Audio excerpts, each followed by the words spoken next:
जय श्री नारायण। हिंदू धर्म में जीवित पुत्र का व्रत का विशेष महत्व है।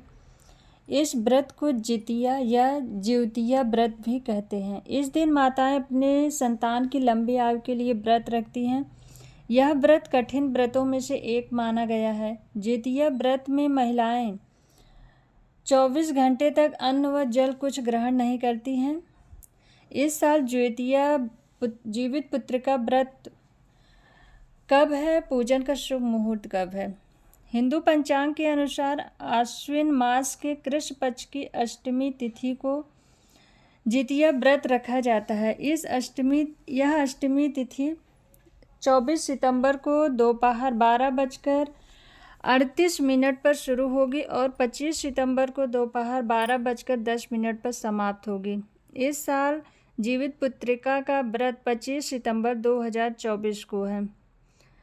24 सितंबर को ज्योतिया व्रत का नहाय खाए होगा और 25 सितंबर को निर्जला व्रत माताएं रखेंगी। इसके बाद 26 सितंबर को व्रत का पारण किया जाएगा। मान्यता है कि ज्योतिया व्रत से संतान को लंबी आयु व खुशहाल जीवन प्राप्त होता है। इस व्रत के प्रभाव से संतान को सुखों की प्राप्ति होती है। ज्योतिया व्रत पूजन का शुभ मुहूर्त लाभ उन्नति योग सुबह 6:10 से 7:00 शाम को 6:10 से शाम 7:41 तक है। अमृत योग 7:41 से 9:11 तक रहेगा शाम को। और शुभ योग ये 10:41 सुबह से 12:12 दोपहर तक रहेगा। लाभ उन्नत योग 4:43 शाम से 6:13 शाम तक रहेगा।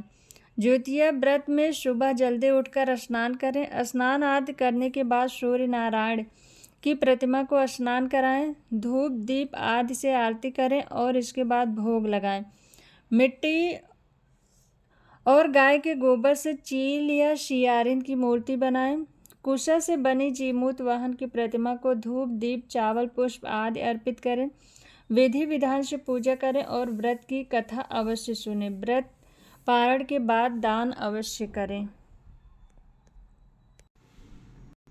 जीवित पुत्रिका का व्रत इस साल 25 सितंबर को रखा जाएगा। इस दिन भगवान श्री गणेश, माता पार्वती और शिव जी की पूजा एवं ध्यान के बाद व्रत कथा सुननी चाहिए। इसकी पूजा शिव जी को प्रिय प्रदोष काल में करनी चाहिए। व्रत का पारण दूसरे दिन अष्टमी तिथि की समाप्ति के पश्चात किया जाता है। ज्योतिया व्रत की 3 कहानियाँ हैं।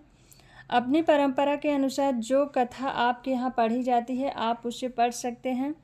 इसमें पहली कहानी सियारिन वाली है, दूसरी जीमूत वाहन राजा की और तीसरी भगवान श्री कृष्ण से जुड़ी हुई है।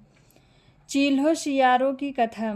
जीवित पुत्रिका व्रत में चील्हो सियारों की एक कथा भी सुनी जाती है। वह संक्षेप में इस प्रकार है।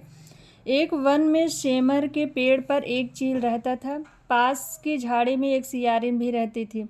दोनों में खूब पटती थी। चील्हो जो कुछ भी खाने को लेकर आती उसमें से सियारिन के लिए जरूर हिस्सा रखती थी।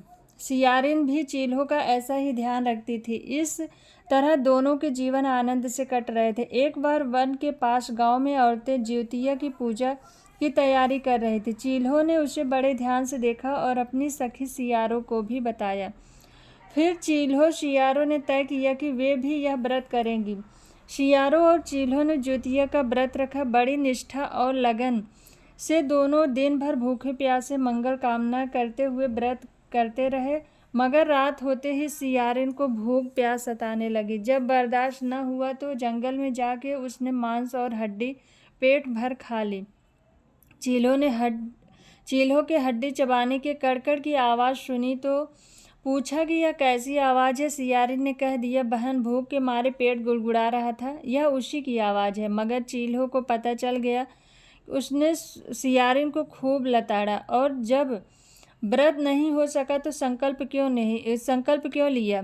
सियारिन लज्जा से भर गई, पर व्रत भंग हो चुका था। चील्हो रात भर भूखे प्यासे रहकर व्रत पूरा किया। अगले जन्म में दोनों मनुष्य रूप में राजकुमारी बनकर सगी बहनें हुई। सियारिन बड़ी बहन हुई और उसकी शादी एक राजकुमार से हुई। चील्हो छोटी बहन हुई, उसकी शादी उसी राज्य के मंत्रीपुर से हुई। बाद में दोनों राजा और मंत्री बने। सियारिन रानी के जो भी बच्चे होते थे वे मर जाते थे, जबकि चील्हो के बच्चे स्वस्थ और हट्टे कट्टे रहते थे। इससे उसे जलन होने लगी। उसने कभी उसका सर कटवाकर डब्बे में बंद करा दिया, पर वह शीश मिठाई बन जाती और बच्चों का बाल बांका तक न होता। बार बार उसने अपनी बहन के बच्चों और उसके पति को मारने का प्रयास भी किया, पर सफल न हुई। आखिरकार दैव योग से उसे भूल का आभास हुआ। उसने क्षमा मांगी और बहन के बताने पर जीवित पुत्र का व्रत विधान से किया। उसके पुत्र भी जीवित रहे। जीवित पुत्रिका की दूसरी व्रत कथा। गंधर्वों के राजकुमार का नाम जीमूतवाहन है। वे बड़े उदार और परोपकारी हैं। वहीं जीमूतवाहन के पिता वृद्धावस्था में वानप्रस्थ आश्रम में जाते समय इनको राज सिंहासन पर बैठाया, किंतु इनका मन राजपाट में नहीं लगता था। वह राज्य का भार अपने भाइयों पर छोड़कर स्वयं वन में पिता की सेवा करने चले गए। वन में ही जीमूतवाहन को मलयवती नामक राजकन्या से भेंट हुई और दोनों में प्रेम हो गया। एक दिन जब वन में भ्रमण करते हुए जीमूतवाहन काफी आगे चले गए, तब उन्हें एक वृद्धा विलाप करते हुए दिखी। पूछने पर वृद्धा ने रोते हुए बताया, मैं नागवंश की स्त्री हूँ। मुझे एक ही पुत्र है। पक्षीराज गरुड़ के कोप से मुक्ति दिलाने के लिए नागों ने यह व्यवस्था की है।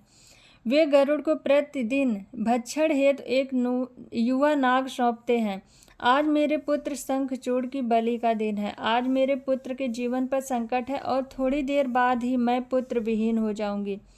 एक स्त्री के लिए इससे बड़ा दुख क्या होगा? उसके जीते जी उसका पुत्र न रहे। जीमूतवाहन को यह सुनकर बड़ा दुख हुआ। उन्होंने उस वृद्धा को आश्वस्त करते हुए कहा, डरो मत, मैं तुम्हारे पुत्र के प्राणों की रक्षा करूंगा। आज उसके स्थान पर मैं स्वयं अपने आप को उसके लाल कपड़े में ढककर बद्ध शिला पर लेटूंगा, ताकि गरुड़ मुझे खा जाए पर तुम्हारा पुत्र बच जाए। इतना कहकर जीमूतवाहन ने शंखचूड़ के हाथ से लाल कपड़ा ले लिया और उसे लपेटकर गरुड़ को बलि देने के लिए चुनी गई बद्ध शिला पर लेट गए। नियत समय पर गरुड़ बड़े वेग से आए और वे लाल कपड़े में ढके हुए जीमूतवाहन को पंजे में दबोचकर पहाड़ के शिखर पर जाकर बैठ गए। गरुड़ ने अपनी कठोर चोंच का प्रहार किया और जीमूतवाहन के शरीर से मांस का बड़ा हिस्सा नोच लिया। इसकी पीड़ा से जीमूतवाहन की आंखों से आंसू बह निकले और वह दर्द से कराहने लगा। अपने पंजे में जकड़े प्राणी की आंखों में आंसू और मुंह से कराह सुनकर गरुड़ बड़े आश्चर्य में पड़ गए, क्योंकि ऐसा पहले कभी न हुआ था। उन्होंने जीमूतवाहन से उनका परिचय पूछा। जीमूतवाहन ने सारा किस्सा कह सुनाया कि कैसे एक स्त्री के पुत्र की रक्षा के लिए वह अपने प्राण देने आए हैं। आप मुझे खाकर भूख शांत करें। गरुड़ उसकी बहादुरी और दूसरे की प्राण रक्षा के लिए स्वयं का बलिदान देने की हिम्मत से बहुत प्रभावित हुए। उन्हें स्वयं का पछतावा होने लगा और वह सोचने लगे कि एक यह मनुष्य है जो दूसरे के पुत्र की रक्षा के लिए स्वयं की बलि दे रहा है, और एक मैं हूँ जो देवों के संरक्षण में हूँ किंतु दूसरों की संतान की बलि ले रहा हूँ। उन्होंने जीमूतवाहन को मुक्त कर दिया। गरुड़ ने कहा, हे उत्तम मनुष्य, मैं तुम्हारी भावना और त्याग से बहुत प्रसन्न हूँ। मैंने तुम्हारे शरीर पर जो घाव दिए हैं उसे ठीक कर देता हूँ। तुम अपनी प्रसन्नता के लिए मुझसे कोई वरदान मांग लो। राजा जीमूतवाहन ने कहा, हे पक्षीराज, आप तो सर्वसमर्थ हैं। यदि आप प्रसन्न हैं तो वरदान देना चाहते हैं तो आप सर्पों को अपना आहार बनाना छोड़ दें। आपने अब तक जितने भी प्राण लिए हैं उन्हें जीवन प्रदान करें। गरुड़ ने सबको जीवन दान दे दिया और नागों की बलि न लेने का वरदान भी दिया। इस प्रकार जीमूतवाहन के साहस से नाग जात की रक्षा हुई। गरुड़ ने कहा, तुम्हारी जैसी इच्छा वैसा ही होगा। हे राजा, जो स्त्री तुम्हारे इस बलिदान की कथा सुनेगी और विधि विधान से व्रत का पालन करेगी, उसकी संतान मृत्यु के मुख से भी निकल आएगी। तब से ही पुत्र की रक्षा हेतु जीमूतवाहन की पूजा की प्रथा शुरू हुई और यह कथा कैलाश पर्वत पर भगवान शंकर ने माता पार्वती को सुनाई थी। जीवित पुत्रिका के दिन भगवान श्री गणेश, माता पार्वती और शिव जी की पूजा एवं ध्यान के बाद कथा सुनी जाती है। जीवित पुत्रिका की तीसरी व्रत कथा। यह कथा महाभारत काल से जुड़ी है। महाभारत युद्ध के बाद अपने पिता की मृत्यु के बाद अश्वत्थामा बहुत ही नाराज था और उसके अंदर बदले की आग तीव्र थी, जिस कारण उसने पांडवों के शिविर में घुसकर सोते हुए पांच लोगों को पांडव समझकर मार डाला, लेकिन वे सभी द्रौपदी की 5 संतानें थीं। उसके इस अपराध के कारण उसे अर्जुन ने बंदी बना लिया और उसकी दिव्य मणि भी छीन ली। इसके फलस्वरूप अश्वत्थामा ने उत्तरा की अजन्मी संतान को गर्भ में मारने के लिए ब्रह्मास्त्र का उपयोग किया, जिसे निष्फल करना नामुमकिन था। उत्तरा की संतान का जन्म लेना आवश्यक था, जिस कारण भगवान श्री कृष्ण ने अपने सभी पुण्यों का फल उत्तरा की अजन्मी संतान को देकर उसको गर्भ में ही पुनः जीवित किया। गर्भ में मरकर जीवित होने के कारण उसका नाम जीवित पुत्रिका पड़ा और आगे जाकर यही राजा परीक्षित बना। तब से ही इस व्रत को किया जाता है। बोलो श्री हरि नारायण भगवान की जय, माता पार्वती की जय, श्री कृष्ण भगवान की जय।